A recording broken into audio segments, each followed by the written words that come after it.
Welcome back to my channel. कैसे हो आप सब? शालिनी मिश्रा के ब्लॉग में आप लोगों का स्वागत है। आज मैं आप लोगों से बहुत सारी बातें करूंगी और आज बहुत स्पेशल टॉपिक पे बात करूंगी। ऐसा नहीं कि कोई सुनी सुनाई बात या कोई सुनी सुनाई, तो आई थिंक ये आप लोग के लिए भी काफ़ी हेल्पफुल होगा। तो मैं सोच रही हूँ क्यों ना इसके बारे में मुझे अपनी जो मेरी प्रॉब्लम जो मैंने फेस किया वो सारी चीज़ें मैं आप लोग के साथ शेयर करूँ। तो चलिए स्टार्ट करते हैं। बट पहले मैं इससे पहले अपने लड्डू को मैं कपड़े पहना दूँ। और हम लोग गए थे मूवी देखने, तो मैं सबसे पहले ये वाली बात बता देती हूँ।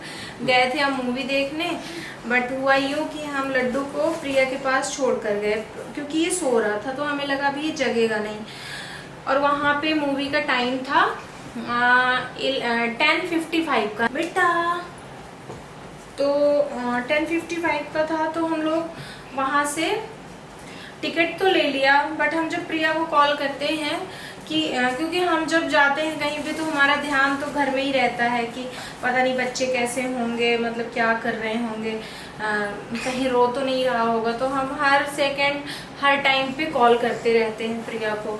तो प्रिया सो गई थी। जब प्रिया सो गई तो मेरे को टेंशन हो, क्योंकि प्रिया की थोड़ी सी तबीयत खराब सी है, सर्दी हो गई है उसे। पहले हमें ये था हम जल्दी आ जाएंगे, बट जब इतना लेट शो मिला तो फिर हमें टेंशन होने लगी, क्योंकि हम लड्डू को फर्स्ट टाइम ऐसा था कि हम मूवी में लेकर नहीं गए। अदरवाइज मैं इसको लेके जाती हूँ। आरब बड़ा हो गया, थोड़ा समझदार, इसलिए आरब को हम छोड़ देते हैं। लड्डू पहन लो थोड़ा सा, थोड़ा सा पहन लो प्लीज। जब हम लोग वहाँ पे गए और टिकट लिए, उसके बाद प्रिया को कॉल लगाना स्टार्ट किए कि प्रिया से मैं पूछ लूँ कि लड्डू जगा या नहीं जगा। लेकिन प्रिया फोन ही नहीं उठाई, वो सो गई। और हमें फिर टिकट वहाँ से, मतलब टिकट तो हमने ले ली थी, उन्होंने वापस भी नहीं किया, कैंसिल भी नहीं हुई, और हमें वहाँ से वापस आना पड़ा। तो फिर हमें इतना टेंशन हो गई और हम वापस आ गए। सो गाइस, मैं जिस टॉपिक पे बात करने वाली हूँ वो टॉपिक ये रोएगा, फिर सुनाई नहीं देगा। सो गाइज, जिस टॉपिक पे मैं बात करने वाली हूँ वो टॉपिक ये है कि जब मेरी डिलीवरी फर्स्ट जो है तो नॉर्मल हुई, तो सेकेंड डिलीवरी मेरी सिजेरियन क्यों हुई। होता क्या है कि अगर किसी की फर्स्ट डिलीवरी नॉर्मल हुई है तो नॉर्मल ही डिलीवरी होती है, अगर कोई ज़्यादा क्रिटिकल केस नहीं हुआ तो मेरे साथ क्या था कि आरब जब हुआ था तो नॉर्मल डिलीवरी हुई थी, बट मैं बहुत ज़्यादा डर गई थी। और मैं इतना डर गई थी कि मैं कुछ सालों तक तो सोची ही नहीं थी कि मैं आगे बेबी करूँगी। लेकिन जब कुछ टाइम बाद हो गया तो मुझे ऐसा लगा कि आरब बहुत अकेलापन फील करता और मुझे बेबी करना चाहिए। तो उसके लिए भी एक फ्रेंड की कमी दूर हो जाएगी और एक उसको कोई पार्टनर मिल जाएगा। मेरी भी एक फैमिली कंप्लीट हो जाएगी। घर वालों का भी था कि नहीं, 2 बेबी तो होने चाहिए, और वाकई में होने चाहिए 2 बेबी। तो क्या हुआ था कि जब मेरी नॉर्मल डिलीवरी हुई फर्स्ट टाइम, मुझे इतना पेन हुआ था, 29 आवर्स पेन हुआ था आरब के टाइम में। तो मैं इतना, मतलब वो पेन मुझे आज भी याद आता है कि कितना ज़्यादा पेनफुल था वो। तो पुणे में हुई थी डिलीवरी मेरी। तो मैं उससे इतना डर गई थी कि मेरा बिल्कुल मूड ही नहीं होता था कि अब मैं डिलीवरी होगी या मैं बेबी करूँगी। हुआ ये था कि जब मेरी दिसंबर में डिलीवरी होने वाली थी, मेरे को डॉक्टर ने 26 दिसंबर को मेरे को डेट दिया था कि आपको अगर पेन हो गया, क्योंकि मेरे 40 वीक्स ऑलमोस्ट कंप्लीट हो चुके थे, ये एक्स्ट्रा टाइम चल रहा था। तो डॉक्टर ने मुझे को ये बोला था कि अगर आपके 26 को तक पेन हो जाता है तो ठीक है, अदरवाइज आपको हॉस्पिटल आना ही आना है और एक बार हम देखेंगे कि क्या होता है। तो मैंने बोला कि ठीक है। तो मेरा भाई था यहाँ पे, मेरा भाई बोला कि एक काम करते हैं, अपन चलते हैं, देख ले अगर हो जाता है तुझे कैसी डिलीवरी चाहिए, नॉर्मल चाहिए या सिजेरियन चाहिए। तो मैंने बोला कि यार डर तो बहुत लगता है, नॉर्मल में बहुत दर्द होता है। मैं रोने लगी। मेरा भाई बोला अरे चल देखते हैं क्या होता है। तो मेरे को डॉक्टर जो है उन्होंने ये बोला था कि अगर पेन नहीं होता है तो आपको तो भी आना है, हम पेन इंड्यूस कराते हैं। तो उससे क्या है, पेन स्टार्ट हो जाता है और पेन इंड्यूस करा के भी डिलीवरी होती है। अगर आपको जो नेचुरली पेन है वो नहीं आता है तो पेन इंड्यूस करा के हो जाता है। तो वही सोचकर मैंने डॉक्टर से पूछा। डॉक्टर बोले ठीक है आप आ जाओ। मैं गई वहाँ पे रात के 12 बजे हॉस्पिटल में गई तो डॉक्टर तो नहीं थी उस टाइम पर, उनके असिस्टेंट वगैरह थी, नर्सेज वगैरह थी। तो उन्होंने बोला कि मैम आप अगर आपको नॉर्मल डिलीवरी चाहिए तो आप क्यों आ गए, आपको मतलब पेन नहीं था तो फिर आपको नहीं आना चाहिए था। तो मैंने बोला कि मुझे बहुत डर लग रहा है कि नॉर्मल डिलीवरी में बहुत पेन होगा, और पेन भी नहीं हो रहा है जबकि ओवर टाइम चल रहा है, तो मेरे को पेन भी नहीं हो रहा है, 40 वीक्स भी कंप्लीट हो चुके थे। तो हाँ, उन्होंने भी फिर नर्स वगैरह डॉक्टर को कॉल की और पूछी कि ऐसा ऐसा है। तो डॉक्टर ने बोला ठीक है एक बार एनएसटी कर लो तो देखते हैं क्या है। एनएसटी किया उन्होंने तो उनको जो है तो हार्ट बीट वगैरह ना थोड़ा सा मेरा स्लो आ रहा था। तो वो पहले तो 15 मिनट की एनएसटी किया उन्होंने, फिर हाफ एन आवर का किया, ऐसे करके मतलब काफ़ी टाइम तक मेरी एनएसटी चलती रही। और मेरे को उस टाइम पर उन्होंने कोई भी पेन किलर या मतलब पेन इंड्यूस करने वाली कोई भी मेडिसिन नहीं दिया था।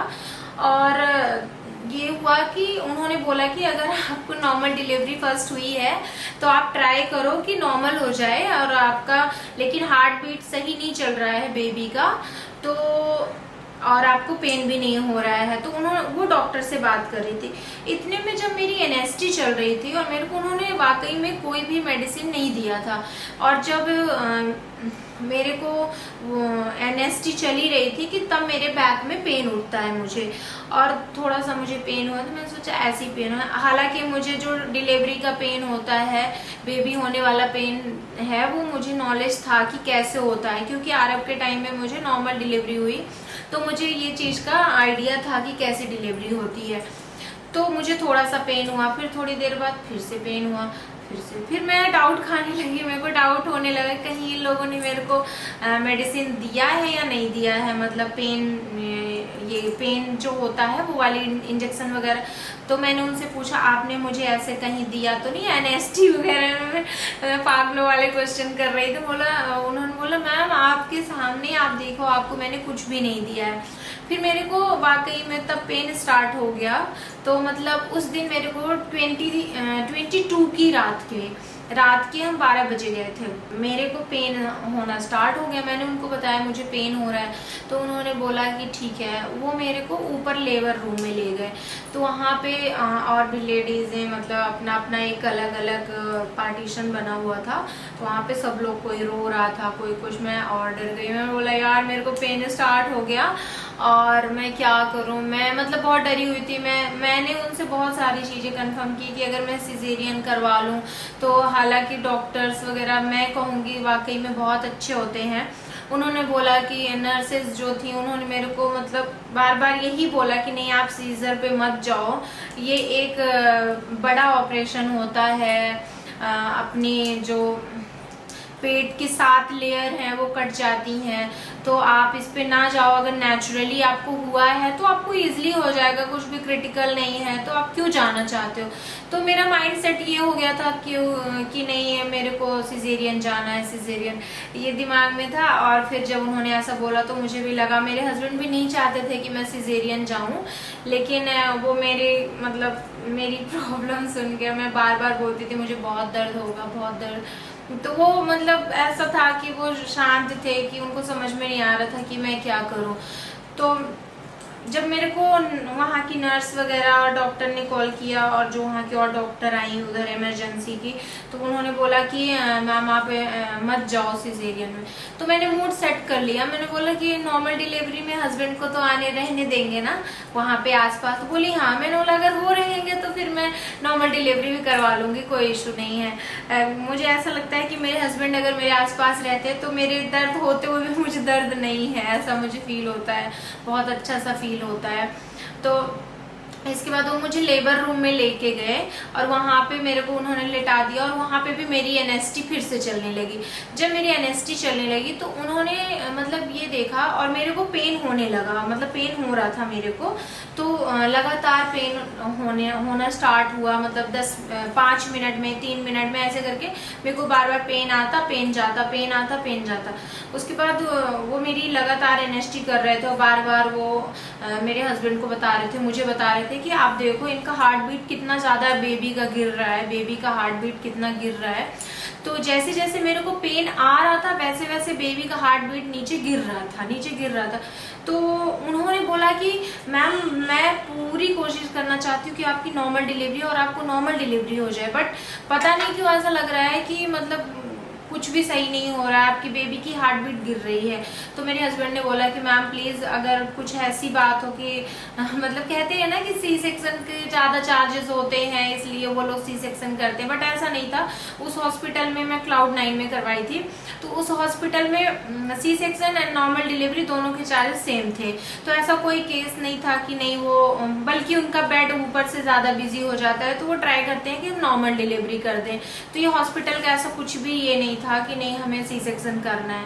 तो बार बार हार्ट बीट गिर रहा था, तो उन्होंने ये बोला अगर हम नॉर्मल डिलीवरी के लिए ट्राई करते हैं तो जब आपका पेन अभी इतने पेन में ये हार्ट बीट गिर रहा है, तो अगर हमने ट्राई किया और ज़्यादा जब लास्ट वाला पेन आएगा तो बहुत ज़्यादा हालत ख़राब हो जाएगी और पूरी हार्ट बीट बच्चे की गिर जाएगी और बचाना बच्चे को मुश्किल हो जाएगा। जब उन्होंने ये बोला ना तो मेरे को पेन तो हो रहा था, पर मैं ये चाह रही थी कि अगर मैं बर्दाश्त कर सकती हूँ, काफ़ी लोग यहाँ पे मेरे जैसे और भी लेडीज़ें हैं जो नॉर्मल डिलीवरी के लिए ट्राई कर रही हैं, तो मैं क्यों नहीं कर सकती। और वैसे भी मैंने आरएफ के टाइम पे ट्राई किया था, मुझे एक हिम्मत सी आ रही थी कि यार इतने सारी लेडीज़ें हैं और वो अगर कर सकती हैं तो मैं क्यों नहीं कर सकती हूँ। और आरएफ के टाइम पे तो मैंने 29 आवर्स के लिए मैंने दर्द झेला था। तो मैं इतना ये हो गई, अपसेट सी हो गई कि नहीं बेबी को कुछ नहीं होना चाहिए। और उन्होंने बोला कि हार्ट बीट बच्चे की बार बार गिर रही है और वो मेरा 1 घंटे 2 घंटे तक एनएसटी चला लगातार।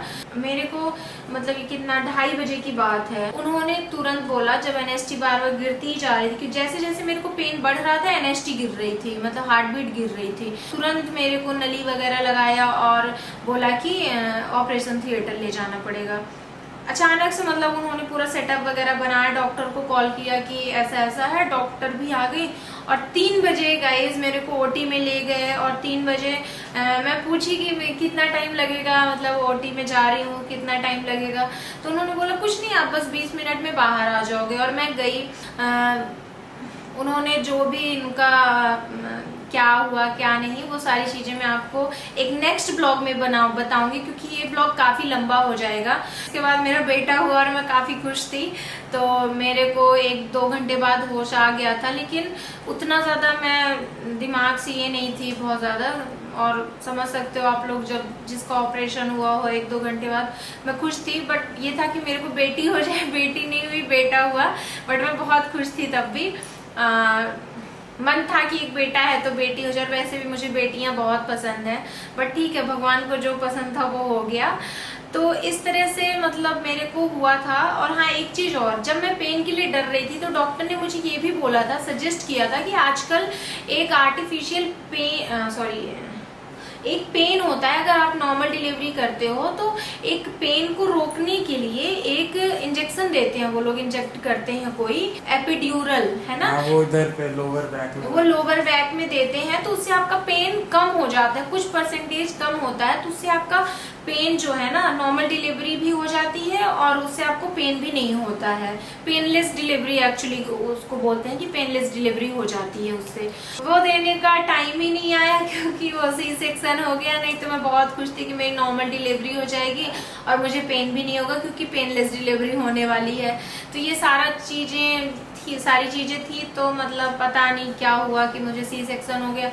और होने के बाद जब जो मेरे साथ बीती है ना उसके बारे में मैं और नेक्स्ट ब्लॉग में मैं आप लोग के साथ सारी चीज़ें शेयर करने वाली हूँ, क्योंकि एक ब्लॉग में सब कुछ बताना पॉसिबल नहीं है। अब मिलते हैं नेक्स्ट ब्लॉग में और बताती हूँ मैं अपनी नेक्स्ट जर्नी की। ऑपरेशन थिएटर में मेरे साथ क्या हुआ था, बहुत बड़ी प्रॉब्लम हो गई थी सी सेक्शन के टाइम पे। तो मिलते हैं नेक्स्ट ब्लॉग में, और जिन्होंने चैनल को सब्सक्राइब नहीं किया तो प्लीज़ कर लेना, और अगर ब्लॉग अच्छा लगे तो प्लीज़ लाइक एंड शेयर कर देना। So thank you so much, bye bye, शुभ रात्रि।